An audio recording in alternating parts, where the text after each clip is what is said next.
तो जैसे कि आप लोग को बताया गया था by the spermatogenesis formation of sperm को देखें, और स्पर्म को हम लोग दूसरी भाषा में कह सकते हैं another word of sperm is known as spermatozoa.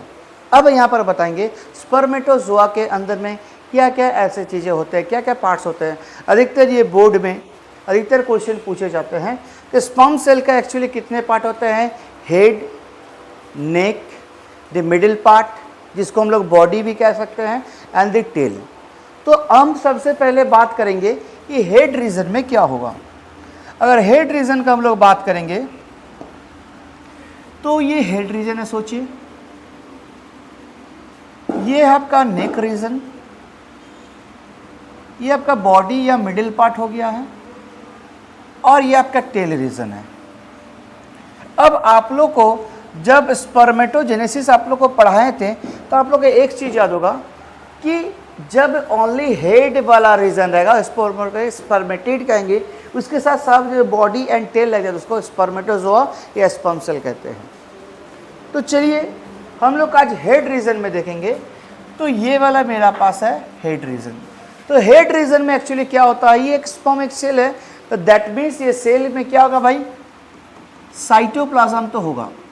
तो यहाँ पर क्या है भाई, साइटोप्लाज्म है, और सेल है, ये सेल के अंदर में क्या होगा, न्यूक्लियस होगा। तो यहाँ पर अगर हम बात करेंगे न्यूक्लियस का, ये अंदर में न्यूक्लियस है। और आप लोग सेल चैप्टर में एक चीज़ पढ़े हैं कि गोल्गी बॉडीज या गोल्गी बॉडीज, ये गोल्गी बॉडीज का मॉडिफिकेशन है, इसको हम लोग क्या कहेंगे भाई, एक्रोजोम। क्या कहेंगे, एक्रोजोम। यहाँ पर देखिए हेड रीजन में आपको दिख रहा है एक्रोजोम दिख रहा है। एक्रोजोम एक्चुअली क्या होता है, इसके अंदर में 40 डिफरेंट काइंड ऑफ एंजाइम मिलता है, और ये कहीं ना कहीं जोना पेलुसोडा, ये सब जितने भी सेकेंडरी oocyte का जो प्रोटेक्टिव वॉल है, इसको रैप्चर करने के लिए अलग अलग एंजाइम निकलते हैं। जो जब ह्यूमन रिप्रोडक्शन पढ़ेंगे तो अलग अलग 40 काइंड ऑफ डिफरेंट एंजाइम यहाँ पर आपको बताया जाएगा। बट यहाँ पर एक्चुअली क्या होता है, 40 डिफरेंट काइंड ऑफ एंजाइम होता है एक्रोजोम के अंदर में। अब ये एक्रोजोम बनते कैसे हैं, तो ये modification of the Golgi body, Golgi body का ही एक मॉडिफिकेशन है। तो ये एक्रोजोम के बारे में बता लिए। अब क्या होता है, हेड रीजन में होता है न्यूक्लियस। अब आप लोग अधिकतर क्लास 9th में भी एक चीज बताया, protoplasm, nucleoplasm and cytoplasm. Protoplasm क्या होता है, प्रोटोप्लाज्म से ही न्यूक्लियोप्लाज्म एंड साइटोप्लाज्म बनते हैं। सोचिए कि ये अगर सेल है, ये सेल के अंदर में पूरी प्रोटोप्लाज्म है, लेकिन उसके अंदर में अगर न्यूक्लियस बनेगा तो न्यूक्लियस के अंदर में जो मेम्ब्रेन है उसको न्यूक्लियोप्लाज्म कहेंगे, और सेल के अंदर में जो मेम्ब्रेन है उसको कहेंगे साइटोप्लाज्म। तो protoplasm will converted into 2 types, nucleoplasm जो न्यूक्लियस के अंदर में प्लाज्मा पार्ट होगा उसको न्यूक्लियोप्लाज्म कहेंगे, और सेल के अंदर में मतलब न्यूक्लियस को छोड़ के अगर ये वाला पोर्शन को बात करेंगे तो वहाँ पर साइटोप्लाज्म होगा। लेकिन अधिकतर गलती यहाँ पर कर बैठते हैं कि साइटोप्लाज्म पूरा सेल के अंदर में जो प्लाज्मा पार्ट होते हैं उसको अधिकतर टीचर लोग, इवन दैट स्टूडेंट लोग समझते हैं कि भाई सारे के सारे चीज़ को साइटोप्लाज्म कहते हैं। एक गलत भ्रम से आप लोग को यहाँ पर बता रहे हैं कि अगर पूरा सेल है उसको सेल के अंदर में क्या होता है भाई, प्रोटोप्लाज्म होता है। अब वो सेल के अंदर में अगर न्यूक्लियस है तो ये न्यूक्लियस के अंदर में प्रोटोप्लाज्म को हम कहेंगे भाई न्यूक्लियोप्लाज्म, और ये वाला एरिया में क्या होगा भाई, साइटोप्लाज्म। तो प्रोटोप्लाज्म को ही 2 भाग में हम बांट लिए। तो न्यूक्लियस के अंदर में क्या होगा, न्यूक्लियोप्लाज्मा हमको मतलब plasma part that present in a nucleus. अब इस न्यूक्लियस में क्या होता है, जेनेटिक मटेरियल होता है। जेनेटिक मटेरियल के तौर पर आप लोग क्रोमोसोम बता सकते हैं। अब ये स्पर्म एक सेल है, दैट मीन्स में क्या होगा, नेचर क्या होगा, डिप्लॉयड या हैप्लॉयड नेचर होगा, तो हैप्लॉयड नेचर होगा। दैट मीन्स इसका क्रोमोसोमल नंबर कितना का, 23 होगा। अब 23 में क्रोमोसोमल नंबर में से क्या होगा, 22 प्लस X आएगा या फिर 22 प्लस Y आएगा। तो सोचिए कि स्पर्म सेल के अंदर में अगर 22 प्लस X है तो ये स्पर्म सेल्स का मीट से आपको क्या होगा भाई, लड़की बनेगा इससे।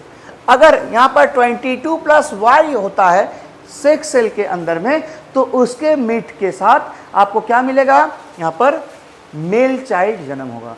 तो न्यूक्लियस के अंदर में एक्चुअली क्या होता है, जेनेटिक मटेरियल होता है। तो हेड में एक्रोसोम पढ़ लिए हैं, न्यूक्लियोप्लाज्म पढ़ लिए हैं, साइटोप्लाज्म पढ़ लिए हैं। जेनेटिक मटेरियल के तौर पर क्या होगा, क्रोमोसोम होगा, जिसका क्या होगा, haploid in nature. Got it. अब यहाँ पर बता रहे हैं कि यहाँ पर होता है नेक रीजन में दो होता है, एक प्रॉक्सिमल सेंट्रियोल और एक होता है डिस्टल सेंट्रियोल। अब यहाँ पर अरेंजमेंट क्या होगा, 9+0 अरेंजमेंट होता है। अब आप लोग कमेंट सेक्शन पे बताइएगा कि ये सेंट्रियोल्स का काम क्या है, प्रॉक्सिमल एंड डिस्टल। जो न्यूक्लियस के सामने है उसको कहेंगे प्रॉक्सिमल, और जो न्यूक्लियस से दूर है उसको कहेंगे डिस्टल सेंट्रियोल्स। तो ये दोनों का फंक्शन आप लोगों को कमेंट सेक्शन में बताना है कि दोनों सेंट्रियोल्स का फंक्शनिंग क्या है। अब यहाँ पर बता रहे हैं कि मिडिल पार्ट में आएगा तो नेक रीजन में दो सेंट्रियोल्स आते हैं। जो न्यूक्लियस के करीब है उसको प्रॉक्सिमल सेंट्रियोल्स कहेंगे, जो न्यूक्लियस से दूर है उसको डिस्टल सेंट्रियोल्स कहेंगे। Got it. अब यहाँ पर बताएंगे कि यहाँ पर होता है माइटोकॉन्ड्रिया, यहाँ पर होता है क्या, माइटोकॉन्ड्रिया। Got it. अब इस माइटोकॉन्ड्रिया में क्या होता है, ऑल्टरनेटिव अरेंजमेंट होता है। किस तरह का अरेंजमेंट होता है, ऑल्टरनेटिव अरेंजमेंट। और इस ऑल्टरनेटिव अरेंजमेंट ऑफ माइटोकॉन्ड्रिया को जो मिडिल पार्ट या बॉडी पार्ट में होता है, इसको नवनकण कहते हैं। क्या कहेंगे भाई, नवनकण। अब क्वेश्चन यहाँ पर आप बताते हैं कि सर अधिकतर हम लोग का बॉडी में जो एनर्जी बनता है वो ग्लूकोज के फॉर्म में बनता है। ग्लूकोज क्या करेगा, by the process of aerobic respiration ये टूटेगा और एटीपी में बदलेगा। बट यहाँ पर जो एनर्जी बनेगा भाई फ्रुक्टोज से बनेगा। किससे बनेगा, फ्रुक्टोज। मतलब इसका एनर्जी का रिसोर्स कहाँ से मिलेगा, फ्रुक्टोज से मिलेगा। अब यहाँ पर बताते हैं, ये जो डिस्टल सेंट्रियोल्स है, यहाँ से एक फिलामेंट जुड़ेगा जो टेल से इलोंगेट होगा और इसको कहते हैं फ्लैजिला। यहाँ पर क्या होगा, फ्लैजिला। विदाउट फ्लैजिला, अगर फ्लैजिला नहीं होता है तो कोई भी स्पर्म सेल का मूवमेंट नहीं होगा, तो वो कहते हैं इमोटाइल स्पर्म। और इस स्पर्म से जो स्पर्म इमोटाइल होता है, इसके अंदर में टेल पोर्शन नहीं होता है, वो कभी भी फर्टाइल नहीं हो सकता है, या कहीं ना कहीं एम्पुलर स्टेमस जंक्शन तक पहुंचने के लिए फ्लैजिलल टेल चाहिए। तो किसी भी स्पर्म सेल के अंदर में अगर फ्लैजिलल टेल नहीं मिलेगा तो उसमें फर्टिलाइजेशन नहीं होगा। तो आप लोग को बता दिए हेड वाला रीजन, आपको बता दिए नेक वाला रीजन, आपको बता दिए मिडिल पोर्शन जहाँ पर एनर्जी को रिसोर्स होता है, और आपको यहाँ पर बता दिया टेल वाला रीजन। तो चलिए स्पर्म सेल के बारे में आप लोग को बता दिए हैं। शॉर्ट में अगर बताएंगे, स्पर्म सेल में हेड रीजन होता है, यहाँ पर साइटोप्लाज्म, न्यूक्लियोप्लाज्म होता है, जेनेटिक मटेरियल होता है, और एक्रोसोम होता है जिसमें अंदर 40 काइंड ऑफ डिफरेंट एंजाइम मिलता है। नेक रीजन में अगर आपका बात करें तो नेक रीजन में दो सेंट्रियोल्स होता है, क्योंकि proximal centrioles and distal centrioles कहते हैं। अगर बॉडी रीजन में मिडिल पार्ट की अगर बात करेंगे तो वहाँ पर ऑल्टरनेटिव अरेंजमेंट ऑफ माइटोकॉन्ड्रिया होता है जो कि एनर्जी का फॉर्मेशन करवाते हैं। और लास्ट पोर्शन जिसको टेल कहते हैं, वहाँ पर फ्लैजिला होता है। फ्लैजिलल टेल इसीलिए कहते हैं, स्पर्म सेल के अंदर में क्या होगा, फ्लैजी का टेल बनेगा, और यही टेल के कारण ही मोटिलिटी होता है। स्पर्म मोटाइल कब रहेगा भैया, जब उसके अंदर में टेल रहेगा। इमोटाइल कब बनेगा, जब उसके अंदर में टेल नहीं रहेगा। अब आप लोग को अधिकतर ये बच्चों में कंफ्यूजन आता है कहीं, sperm and the semen, what is the difference between the sperm and semen. अधिकतर बच्चों इवन दैट इंसान को ये लगता है कि जो इजेकुलेशन के बाद हम लोग जो निकालते हैं उसको कहते हैं sperm, but sperm is only a cell.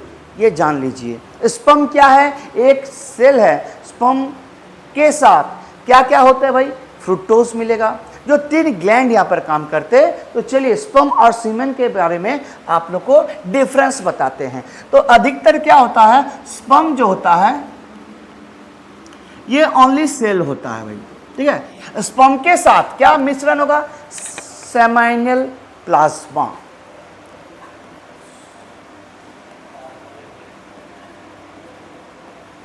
Sperm के साथ क्या मिलेगा, सेमाइनल प्लाज्मा। अब बताएंगे ये सेमाइनल प्लाज्मा ऐसा कौन रिलीज करता है। तो सेमाइनल प्लाज्मा जो होता है, यहाँ पर 3 तरह का यहाँ पर ग्लैंड काम करेगा। 3 तरह का ग्लैंड क्या है भाई, तो पहला ग्लैंड है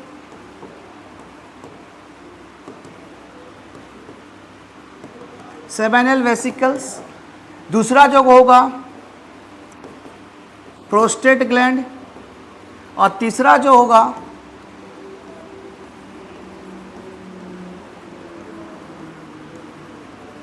बल्बोयूरेथ्रल ग्लैंड।